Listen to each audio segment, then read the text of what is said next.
Hello everyone, welcome back to the channel Dixon Technologies. एक EMS company ने भी अपने नंबर्स प्रेजेंट कर दिए हैं। इनका बिजनेस बेसिकली इलेक्ट्रॉनिक मैन्युफैक्चरिंग पर है। सो इनको बहुत सारा पीएलआईज मिलता है एंड डेफिनेटली इनके नंबर्स देखते हैं। बहुत इंटरेस्टिंग फैक्ट्स हैं नंबर में, सो प्लीज़ ट्यून ऑन।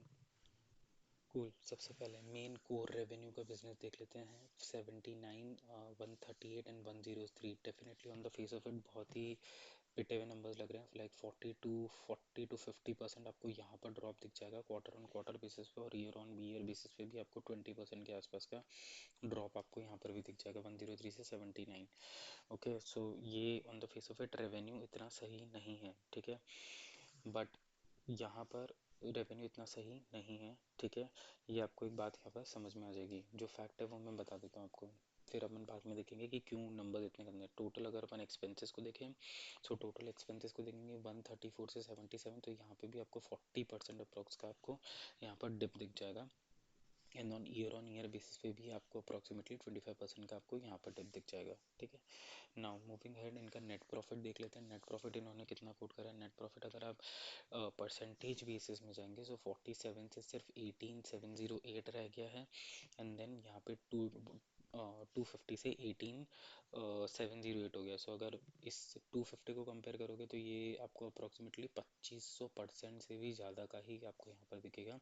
आप क्वार्टर ऑन क्वार्टर कंपेयर करोगे तो 60 to 70% का यहाँ पर आपको डिप दिख जाएगा। अभी यहाँ पर मेन फैक्टर आपको क्या ध्यान रखना है कि ये जो नंबर इस क्वार्टर में जो नंबर प्रेजेंट हुए हैं, ये सारा लाइटनिंग बिजनेस के डीमर्जर के बाद है, ठीक है। लाइटनिंग बिजनेस का डीमर्जर जो था वो इन्होंने दो कंपनी बना के करा। एक में ये 50% है और एक में फिलिप की एक कंपनी 50% है, क्योंकि वहाँ पे cost intensive, cost of high equipment और रॉ मटेरियल कॉस्ट और आपका जो टेक्नोलॉजी कॉस्ट है वो बहुत ज़्यादा होती है। सो दैट्स वाई ये उन्होंने पूरा यहाँ से हटाकर पूरा का पूरा बिजनेस ये लोग उसी में ही ले गया, ठीक है।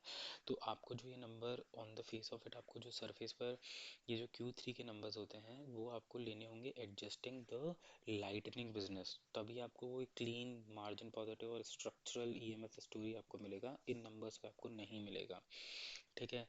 अभी आपको हेडलाइन दिखेगा बहुत बड़ा बड़ा सा कि इतना रेवेन्यू का लॉस है, इतना ये है, प्रॉफिट पूरा डिप हो गया है, ये सब करते करते बहुत ही आपको अगर नेगेटिव मिलता है तो आप उसको थोड़ा सा ध्यान से देखना, क्योंकि लाइटनिंग बिजनेस इसमें नहीं है। अभी इसका शेयर प्राइस 10K के आसपास, 10,000 के आसपास ट्रेड कर रहा है, हाई है ना। नाउ इसको डिप कर करके यहाँ पर ले आया गया है। डेफिनेटली अगर यहाँ से अपटिक नहीं आता है और ये ड्रॉप होकर 8,000 या 7,000 के लेवल्स पे अगर आपको मिलता है, being EMS story is always going to be positive India में। जिस हिसाब से गवर्नमेंट का पुश है तो आप इसमें स्टॉक बाय करते जाना, इसमें आप अक्यूमुलेशन स्टार्ट कर सकते हो, ठीक है। गवर्नमेंट का बैकिंग बहुत अच्छा है इस सेक्टर में। कम देन पीएलआई स्कीम्स इनको बहुत अच्छा मिलता है, राइट।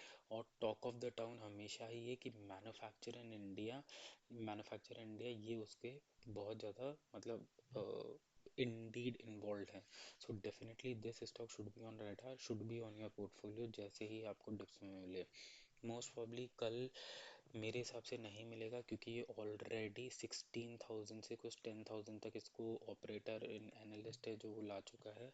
अब इसमें ज़्यादा गुंजाइश कुछ बची नहीं है। So considering these factors I think अगर फिर भी नीचे गिरता है तो आप इसको अक्यूमुलेट कर सकते हैं। Cool, hope you like this video.